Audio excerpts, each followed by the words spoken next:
Welcome to the Morwenna Banks Show. I'm Morwenna Banks, and this is my show.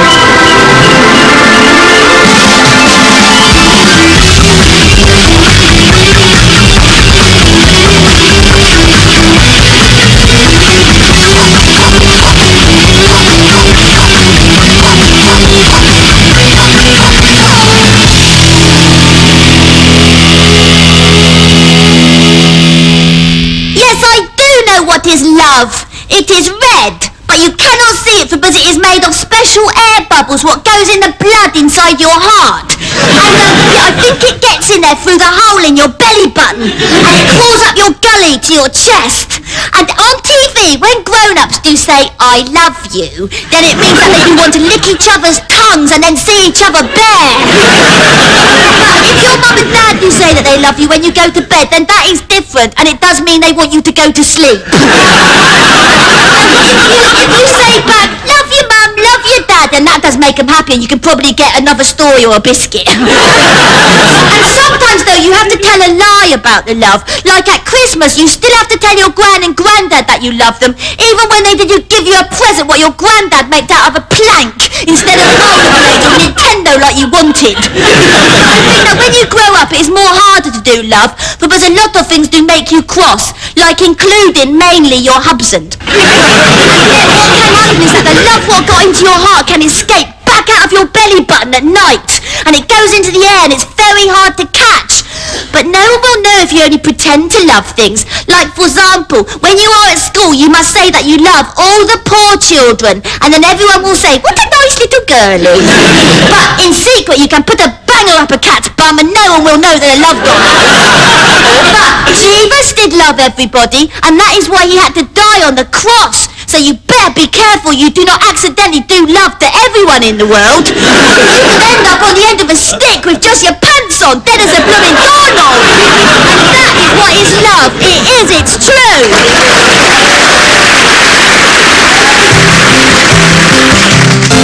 Fetch me my basket of apples. Fetch me my basket of pears. Fetch me my basket of oranges, pal. Take away my basket of oranges.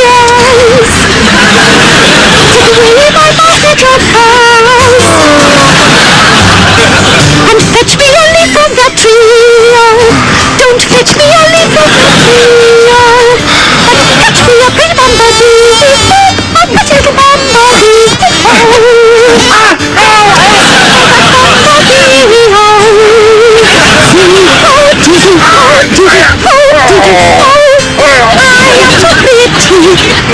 as an egg on the shore. Oh, be nice, Oi, you fool caller. What Curtis? I'm a bit funny, but you ain't half spotting. I know you're squeezing them because they just go triple spotty. Just put in your food caller, please, and thank you. Have you tried Clearasil? Yeah, take the old bottle, nothing. Did you try that thing where you have your whole face buffed off with a sander? Oh, because it's all a bit scared what falls away.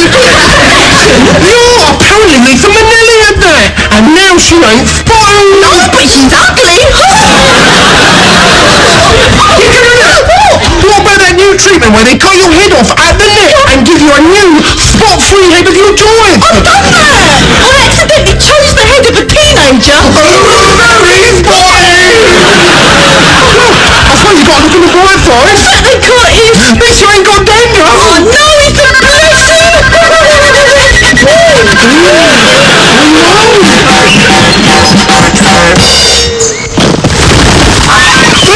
It's just an ordinary British wood.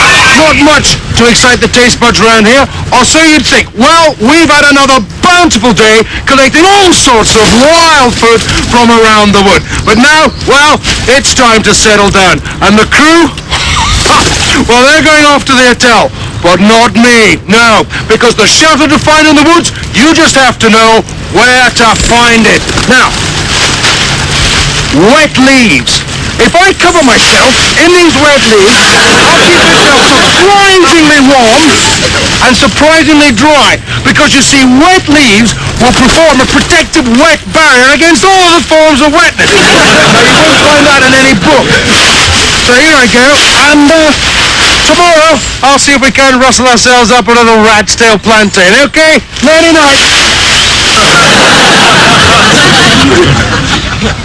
Due to circumstances beyond our control, the 6:32 Twatford service will be leaving at 6:32. In the meantime, here's some music.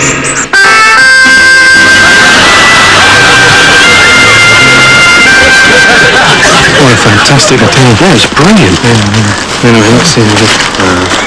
Okay, morning, Jeff. Right, we're going to shoot the bit where you come up, get out the leaves, and tell us what you're going to do today. Okay? And action.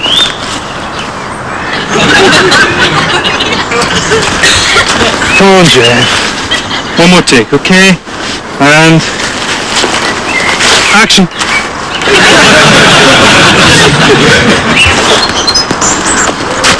Jeff. Jeff. Jeff. Jeff.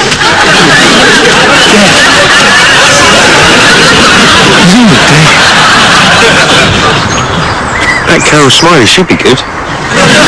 Yeah. Could you give her a ring? Shouldn't we bury him first? Yeah, I suppose so.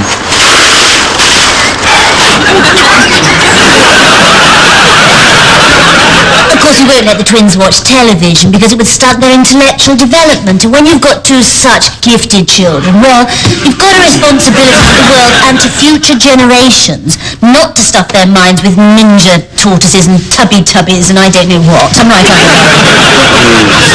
And some friends of ours say their kids just plonk in front of the goggle box all evening. They hardly get a sound out of them, and they go to bed at 7:30 like little zombies, don't they, darling?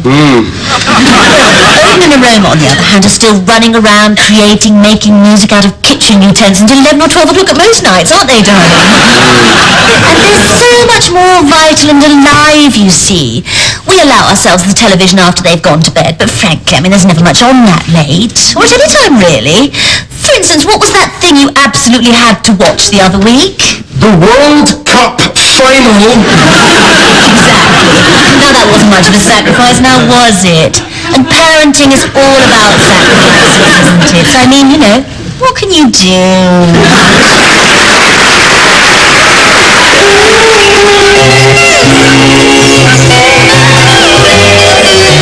Don't yell at me, Bob. Yelling does not work for me, Bob. Well, then screw you, asswipe! That guy. Yo, bros, what up since yesterday?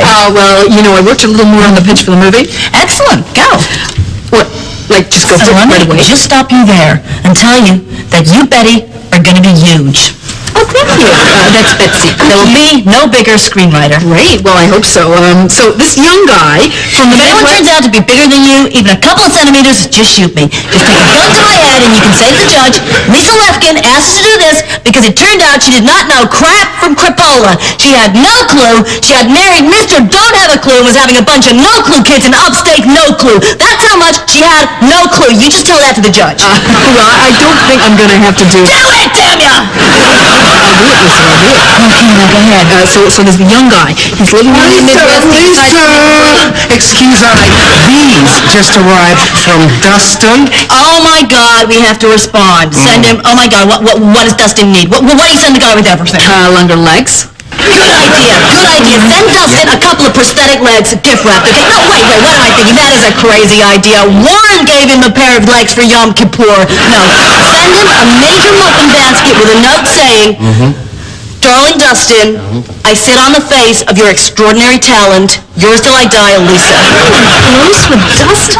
Never met the midget, but you gotta keep him sweet. Okay, sweetie, this meeting is about you, not him. You. I'm yours. Pitch. Okay, so we open on this young guy.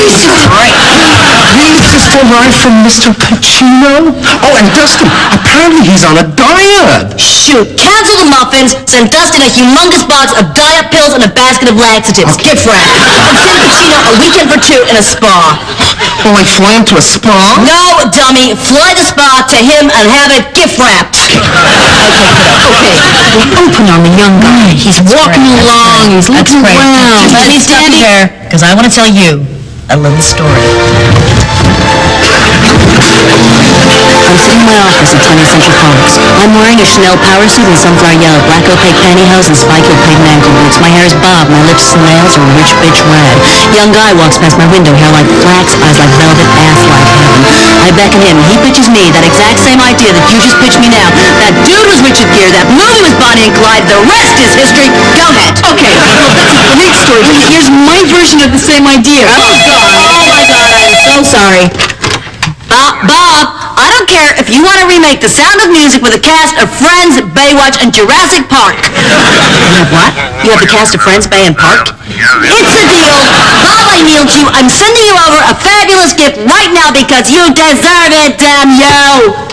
Trademark in a box big enough to get in. I am sending myself to Bobby gift wrapped. Okay, Betty, whatever. Come back tomorrow and finish the pitch. I love your idea. I am virtually humping this idea's ass off. Stay cool,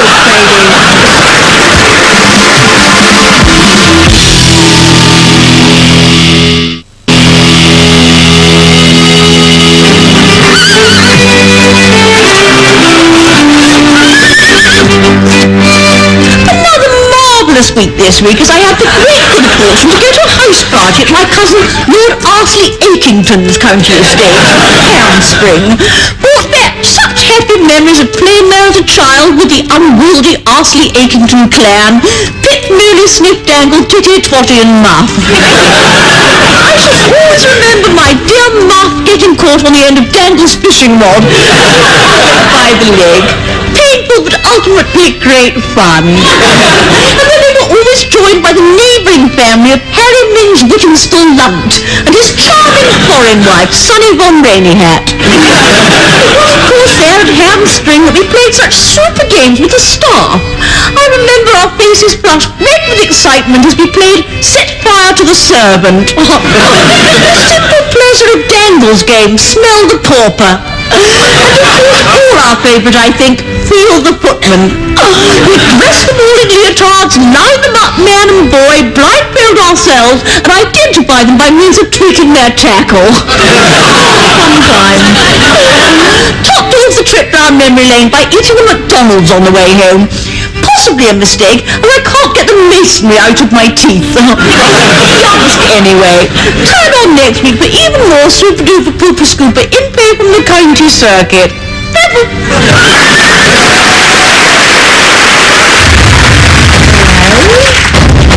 Is that the police station? I've been kidnapped.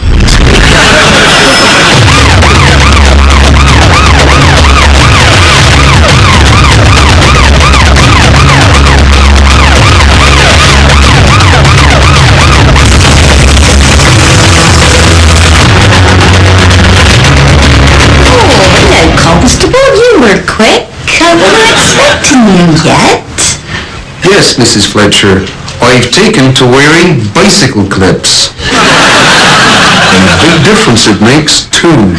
Now, I understand you've been kidnapped. That's right. And where are you being held hostage? Oh, they released me after I paid the ransom. Well, you better tell me all about it.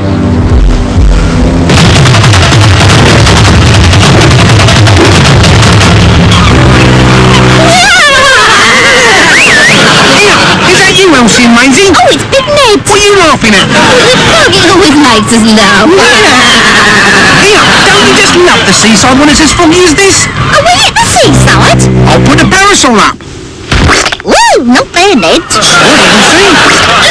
Sorry, Maisie. Bloody fog. I'll get my book out. Oh, what are you reading, Ned? Haven't a clue. You enjoying it? Very much. There's a picnic here if you want it, Ned. Oh, lovely. Who brought the blancmanges? I did, and you know, blancmanges. Sorry, Maisie. Bloody fog. Oh, yuck! This sandwich tastes a bit leathery. Anybody see my sandal? I'm going to change it in our bathing costume. Close your eyes, Ned. I would if I knew where they were. Bloody fog. Effendi, is this the right way to Cairo? No, mate. You're on the beach yourself, then. Bloody fog. Bloody fog, bloody fog. Bloody fog. Dolly, Yes? Yes, darling? Will you help me with my French crossword puzzle? Of course, darling. Is there a French word bonjour?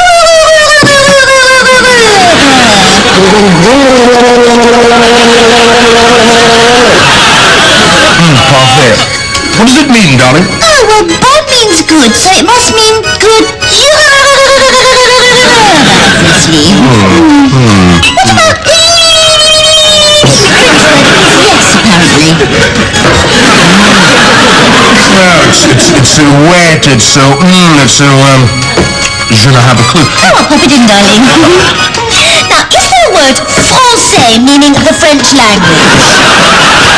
Darling, I hardly think the French would invent a word for their own language, because they know what they're speaking, my darling. Oh, sorry, darling. Must be a trick I just put in doesn't exist. Darling. Yes, darling. What are you doing, darling? Oh, just tasting wine, darling. Darling, there's a label on the bottle. Silly me! It is Chateau of the Pont de Pont de Pont de Pont de Pont de Pont de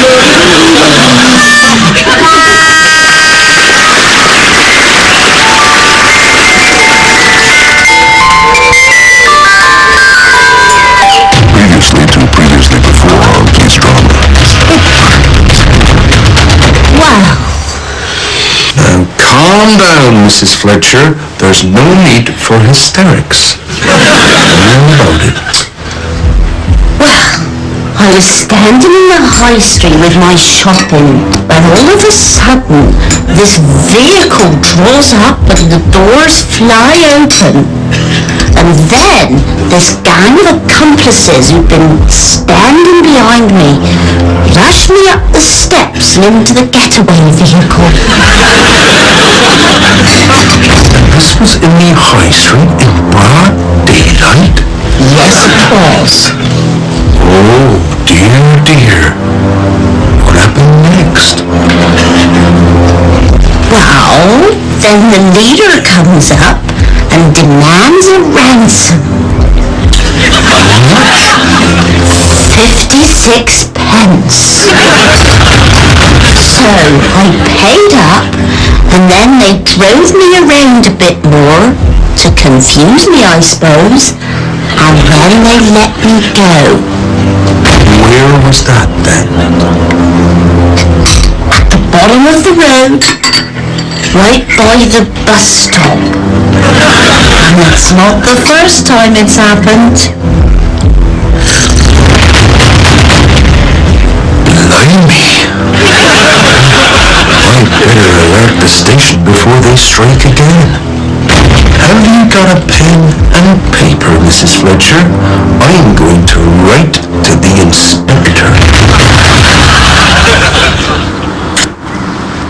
Rapide likes it when I read stories to him.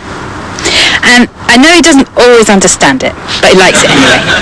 And I left all my pony books around my auntie's house, so I didn't know what to read him for a bit. And then I found this book called Moby Dick. And whenever it says whale, I say a lovely pony. And whenever it says kill or harpoon, something nasty like that, I say groom until his coat shimmers. And it's just as good as a real pony book, isn't it, Rapide? You love it when I read stories to you, don't you? Switch your tail, so that means yes.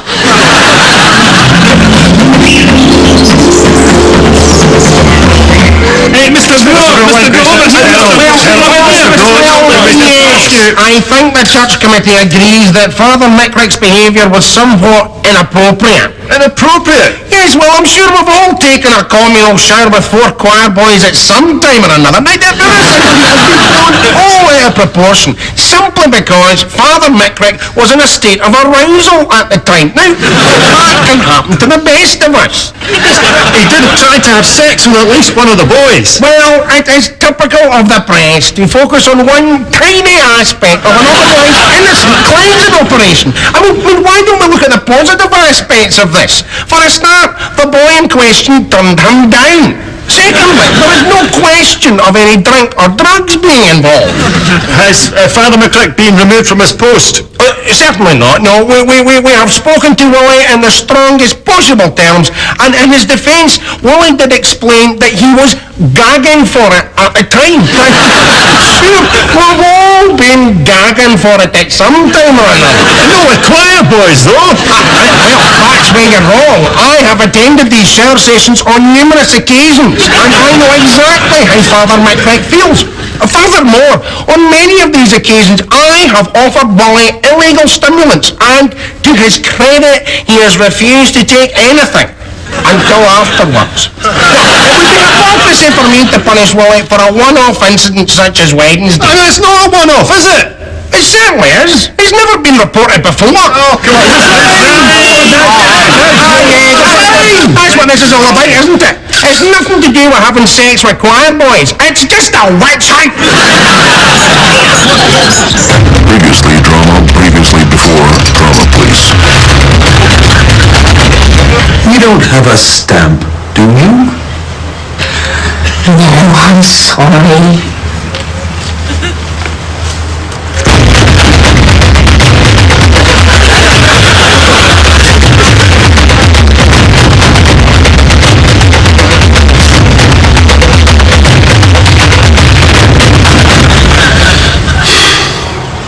I'll just bob back to the post office and post this.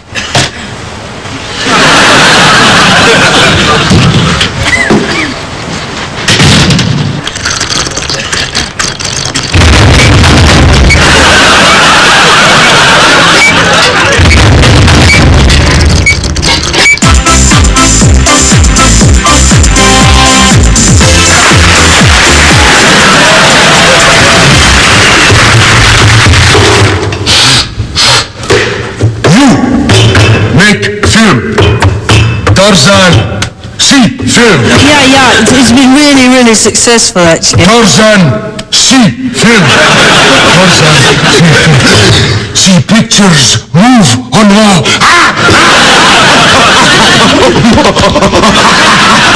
Tarzan, kill film.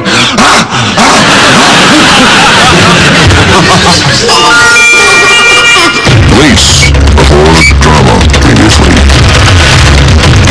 That's the letter posted anyway. By the way, Mrs. Fletcher, the kidnap vehicle. Yes? It wasn't a big double-decker affair with a number 19 on the front. Yes, it was. I think I know who kidnapped you, Mrs. Fletcher. A gang called Southwestern Buses. We've been trying to catch them for ages.